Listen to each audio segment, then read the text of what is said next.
जीव शरीर छाड़ला पर पुनर्बार हुए कि जन्म हुए कि? आज्ञा हाँ जन्म हुए। अच्छा जदि जन्म है ताने ये आत्माटा प्रवेश करुच्ची केमती माता गर्भरे?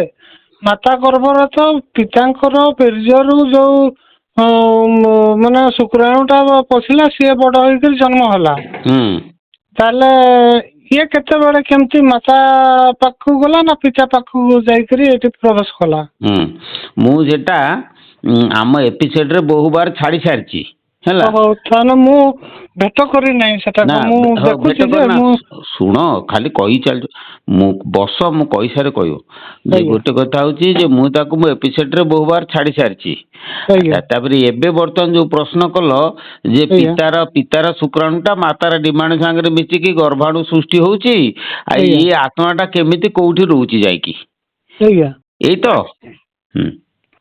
ଶୁଣ आम ठाकुर ब्रह्म अवधूत ठाकुर श्री श्री दयानिधि परमहंस देव कहती केमिति कहती शुण जेतेबेले गोटे जीवात्मा शरीर त्याग करे छाड़े सी कौन करे ना जाइकिरी बुझे दउची से ब्रह्म ज्योति रूप धरे पुरुष रे तो आश्रा करे निश्चल होई नर होई कमल सहस्र दले जाई। मु बुझे दउची तुमको गोटे कथा गोटिए स्थान रे एक समय रे दीटा पदार्थ रही परिबे नै एटा सत ना मिछ? अच्छा जदि रही न पारिबे किंतु विज्ञान कहूची वैज्ञानिक माने कहउचंती जे गोटिए बिंदु रे एक समय रे एक स्थान रे एकाधिक शक्ति रही परिबे। अच्छा गोटिए स्थान रे एक समय रे दीटा पदार्थ रही परिबे ने किंतु ये गोटिए बिंदु रे एक समय रे एट ए टाइम शह शह शक्ति रही परिबे कहीं ना शक्तिर अस्तित्व नाही।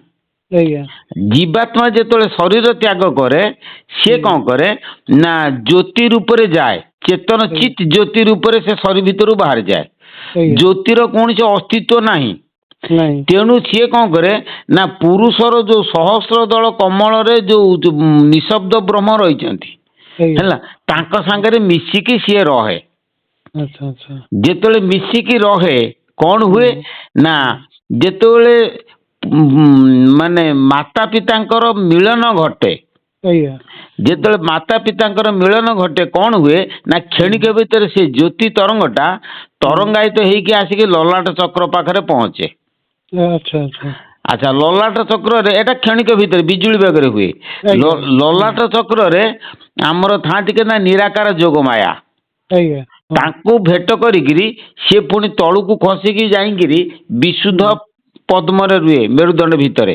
अच्छा विशुद्ध पद्म जेतले सेठी ईश्वर पार्वती कला बहन करके पुणी तलू जाए तले जाकि अनाहत पद्म पहुंचे सेठी लक्ष्मी नारायण कला बहन कर पुणी तलू जाए तले पहुंचिक से मणिपुर पद्म पहुंचे सेठी ब्रह्मा सावित्री कला बहन करके पुणी तलू जाए लिंग पद्म पहुंचे लिंग पद्म पहुंचिक सी रति कंदर्पर कला बहन करके तलू जाए मेरुदंड भितर सब एक कथा पुणी आधार पद्म को जाए आधार पद्म सी कौन करना गणेश वक्रतुंडिकर कला बहन करी आधार कौन ऊपर को उठे आधार पद्म कौन थाए ना आधार पद्मटा मेरुदंड बाहर अच्छी बुझल कहीं मलद्वार मूत्रद्वार मध्यवर्ती स्थान रे आधार पद्म रही जोटा कि मेरुदंड बाहर किंतु से अच्छा मेरुदंड बाहर जो आधार पद्म अच्छी आधार पद्म ऊपर को रही आधार चक्र है सी आधार पद्म तरंगायित है आधार चक्र को आसे। अच्छा आधार चक्र ऊपर को रही लिंग चक्र लिंग मूल सी कौन करे ना पुणे आधार चक्र लिंग चक्र को आसे लिंग चक्र को आसिकी कौन हुए ना जो शुक्र कोश रे पितांकर जो शुक्राणु थाए तो से शुक्राणु दिहरे से मिसे गोटे शक्ति जिमिति आमर शक्तिटे सेटा पदार्थ नुहे तेणु से जो चेतन शक्तिटा तार शुक्राणु देहरे मिसे से शुक्राणुटा जेतेबेले माता गर्भ को जाए रजबीर्जर मिलन घटे मिलिकी गोटे भ्रूण कोष तैयारी हुए से भ्रूण कोष मध्य से जीवात्माटा रही जाए ଆଜ୍ଞା ରହିଗଲା ପରେ ଭ୍ରୂଣକୋଷ ଧୀରେ ଧୀରେ ବଢେ। ବଢି ସାରିଲା ପରେ ଯେତେବେଳେ 7-8 ମାସ ହୁଏ ଇଏ ଯୋଉ ଜୀବାତ୍ମାର ପୂର୍ଣ୍ଣ ବିକାଶ ହୁଏ, ଚେତନା ପ୍ରାପ୍ତ ହୁଏ ଶିଶୁଟି। ତେଣୁ ସେ କଥା ମଧ୍ୟ ଭାଗବତ ଲେଖା ହେଇଛି, ସ୍ୱଭାବେ ତାହା ଅଚେତନ ଚେତନା ଦେଲେ ଭଗବାନ। ଅଚେତନ ମାନେ ଆମର ଯୋଉ ଗଛ ଭଳିଆ ଜୈବ ପିଣ୍ଡଟି ସେ ମା ଗର୍ଭରେ ଥାଏ। ଏ ଯୋଉ ଶିଶୁଟା ସେଟାରେ ଚେତନା ନଥାଏ ନା ମା ଗର୍ଭରେ, ସେଟା ଗୋଟେ ଜୈବ ପିଣ୍ଡ ଭଳିଆ ସେ ରହିଥାଏ, ଅଚେତନ ପିଣ୍ଡ। କିନ୍ତୁ ଯେତେବେଳେ 7 ମାସ ହେଇଯାଏ ସେତେବେଳେ କଣ ନା ତା ଦେହରେ ଚେତନା ବିକାଶ ହୁଏ। ଯେତେବେଳେ ଚେତନା ବିକାଶ ହୁଏ ସେ ସଂଜ୍ଞା ଲାଭ କରେ। ଯେତେବେଳେ ସଂଜ୍ଞା ଲାଭ କରେ, ଯେତେବେଳେ ତାର ଚେତନା ଫେରି ଆସେ, ସେତେବେଳେ ତାର ପୂର୍ବ ଜନ୍ମର କର୍ମ ମାନ ସବୁ ମନେ ପଡେ। ଯେତେବେଳେ ପୂର୍ବ ଜନ୍ମର କର୍ମ ସବୁ ଯାହା କରିଥାଏ ମନେ ପଡେ, ସେତେବେଳେ ତାର ସବୁ ଅନୁତାପ ଆସେ। ଆରେ ମୁଁ ତ ବଡ ଭୁଲ କରିଦେଇଛି, ବୁଝିଲେ କି? ଏଇ ଅନୁତାପ ଗୁଡାକ କରିକିରି କଣ କରେ ନା ସେ ପ୍ରଭୁଙ୍କୁ ଚିନ୍ତା କରେ। ଆଚ୍ଛା, ପ୍ରଭୁ କଣ କରନ୍ତି ନା ଜ୍ୟୋତି ରୂପରେ ତା ଆଗରେ ବିଦ୍ୟମାନ ରହନ୍ତି। ଯେତେବେଳେ ରହନ୍ତି ସେ ହାତ ଯୋଡ଼ିକି ପ୍ରାର୍ଥନା କରେ, ପ୍ରଭୁ ମୁଁ ବହୁ ଜନ୍ମରେ ବହୁତ ଦୁଷ୍କର୍ମ କଲିଣି, ମତେ ତମେ ଏ ଗର୍ଭ ଯନ୍ତ୍ରଣାରୁ ତ୍ରାହି କର। ଏ କୃମି କୀଟ ଯୋଉ ଖାଉଛନ୍ତି ମତେ କଷଣ ହଉଛି, ତମେ ମତେ ଗର୍ଭ ଯନ୍ତ୍ରଣାରୁ ଉଦ୍ଧାର କର। ଯେତେବେଳେ ସିଏ କୁହନ୍ତି ଗର୍ଭ ଯନ୍ତ୍ରଣାରୁ ଉଦ୍ଧାର କରିବା ପାଇଁ, ପ୍ରଭୁ କୁହନ୍ତି ତତେ ମୋଟେ ଛାଡିବି ନାହିଁ। କାହିଁକି ନା ତୁ ମତେ ବାରମ୍ବାର ଏକଥା କହିକି ମୋ ପାଦରେ ସତ୍ୟ କରୁଛୁ, କିନ୍ତୁ ପୁଣି ସିଏ କଣ କରେ ନା ମାତୃ ଗର୍ଭରୁ ପଡିକି ଭୁଲି ଯାଉଛୁ। ସତ୍ୟ କରିଥିଲୁ ଦିନେ ନ ଯିବୁ ଭୁଲି, ଖେଳ ଖେଳି 4 ଦିନେ ଆସିବୁ ଫେରି, କଲୁ ବିପରୀତ ସାରିଲୁ ମହତ, କଲୁ ବିପରୀତ ସାରିଲୁ ମହତ, ମାନବୀ ସମ୍ଭର ବୋଲରେ ଭଜ ସେହି ଆଦି ମୂଳରେ, ଏତ କରମର ଫଳ। ମାନବୀ ସମ୍ଭର ବୋଲରେ ଏତ କରମର ଫଳ।